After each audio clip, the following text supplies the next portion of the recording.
ngira nkuko mubivuze twavyutse dutunganya ingendo ku mashure.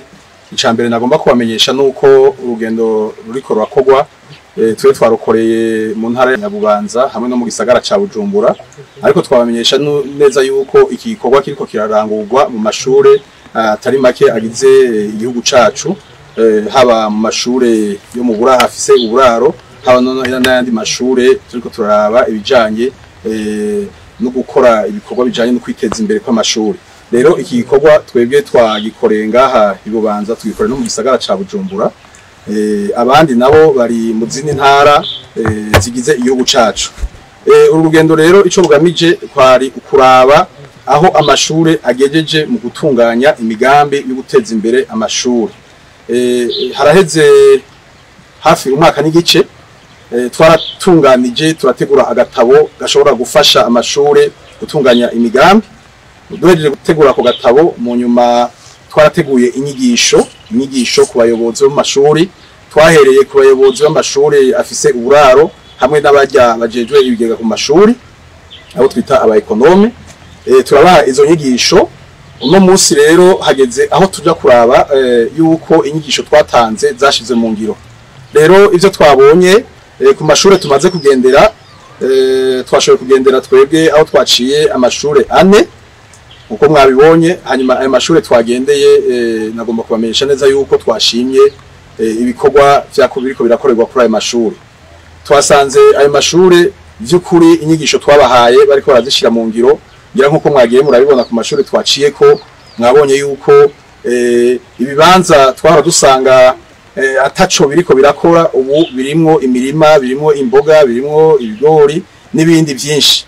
Rero ibi vyaduhimbaye, vyadushimishije, tukibaza yuko no mu mashuri tutaragendera nabo nyene akakamo bariko baragakurikiza, kuko leta iciye mu bushikiranganje bw'indero n'ubushakashatsi yarifuje yuko ibi bibanza binini biri mu mashure vyurimwa gutyo bikaza gusahiriza uburyo leta itanga bwo gufasha abanyeshuri.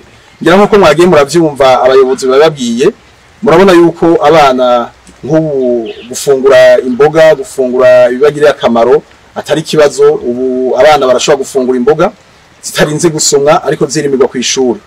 Mwabonye yuko hari amashure arindire umwimbu ushimishije, amashuri ashobora kuba arindira umwimbu kuva ku matona 5 mbere gushika kuri 10. Ivyo biva ku nyigisho bagiye barahabwa, kandi murabona yuko biriko biratera imbere. Ngira nko kuri ishure nagomba ndabakarore kuri ishure mubona aha turi nyene, iki kibanza mubona igihe tuhagendera cari kibanza atakintu nakimwe gikorerwamwo, byari shamba, nta kintu nakimwe cari kihari.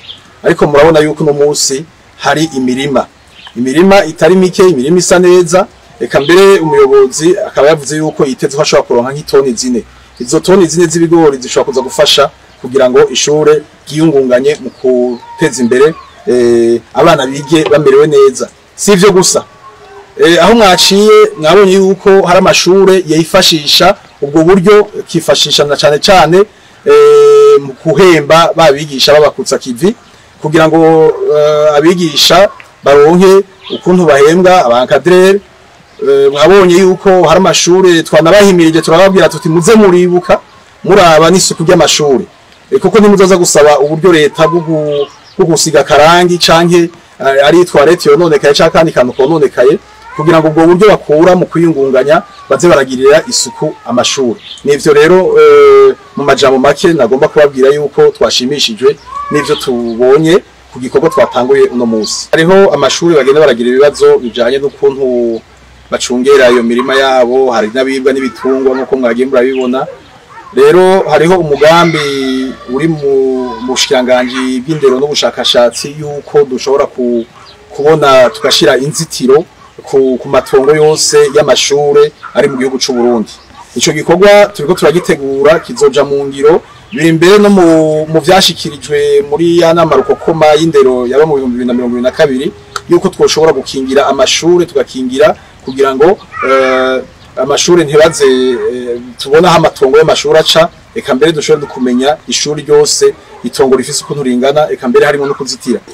Ariko tutarashikira ico gikorwa kitaraba, amashure ko asanzwe ariko akoresha kwiyungunganya uburyo boza baronka boza bararaba bagashiraho abanyezamu kugira ngo ntibaze barabiba ivyo bariko bararima canke ibitungwa vyabo.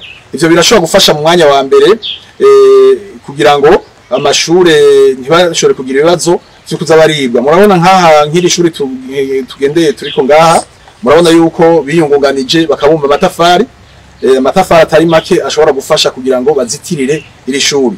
N'abandi aho bishoboka boza barabigenza gutya nyene bakaza bariyumvira mbega n'igiki gishobora gufasha ishuri kugira ngo rikingigwe ntihagire abantu baza barava inyuma bashobora no kuvogera ibibanza vy'ishuri canke n'abasuma bashobora kuza baje kwiga.